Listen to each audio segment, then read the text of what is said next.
అదానీ మీద కేసులు ఎత్తేస్తారని ఆ కేసులు పెట్టిన రోజునే చెప్పా. అమెరికా వాడు ఎత్తేస్తాడు, ఆడికి అవసరమే, కొంచెం బెదిరిస్తుంటారు మనల్ని. ఇప్పుడు అదే జరిగింది. అదానీ గ్రూప్ కంపెనీల అధిపతి గౌతమ్ అదానీకి భారీ ఊరట లభించింది. అమెరికాలో తనతో పాటు గ్రూప్ మీద నమోదైన 2 కేసుల నుంచి ఒకే రోజు విముక్తి లభించింది.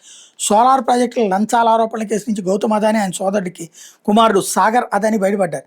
ఇందుకోసం వాళ్ళు అమెరికా మార్కెట్ నియంత్రణ సంస్థ SEC అమెరికా న్యాయశాఖ గత వారం $180 లక్షల చెల్లించారు. అమెరికా న్యాయశాఖ సోమవారం ఈ కేసు నుంచి అదానీలను పూర్తిగా విముక్తి చేసింది. ఈ కేసులో అదానీల మీద నమోదైన ఆరోపణలు నిరూపించలేమని ప్రాసిక్యూటర్లు చెప్పడంతో న్యూయార్క్లోని కోర్టు ఈ కేసును మూసివేస్తున్నట్టు ప్రకటించింది. అదానీ గ్రీన్ ఎనర్జీ నుండి సౌర విద్యుత్ సరఫరా ఒప్పందాలు చేసుకునేందుకు ఆంధ్రప్రదేశ్ సహా 4 రాష్ట్రాలకు చెందిన ఉన్నతాధికారులకు $25 కోట్ల లంచాలు ఇచ్చారన్న ఆరోపణల మీద అదానీ గ్రూప్ చైర్మన్ గౌతమ్ అదానీ, సాగర్ అదానీ సహా 8 మంది వ్యక్తుల మీద అమెరికాలో కేసు నమోదైంది.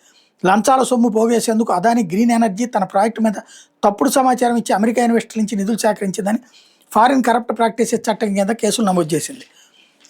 మరోవైపున ఆంక్షలు విధించిన ఇరాన్ నుంచి అక్రమంగా LPG దిగుమతి చేసుకున్నందుకు అమెరికా ఆర్థిక మంత్రిత్వ శాఖ పరిధిలోని office of foreign assets control case పెట్టిన కేసు నుంచి కూడా అదానీ గ్రూప్కి విముక్తి లభించింది.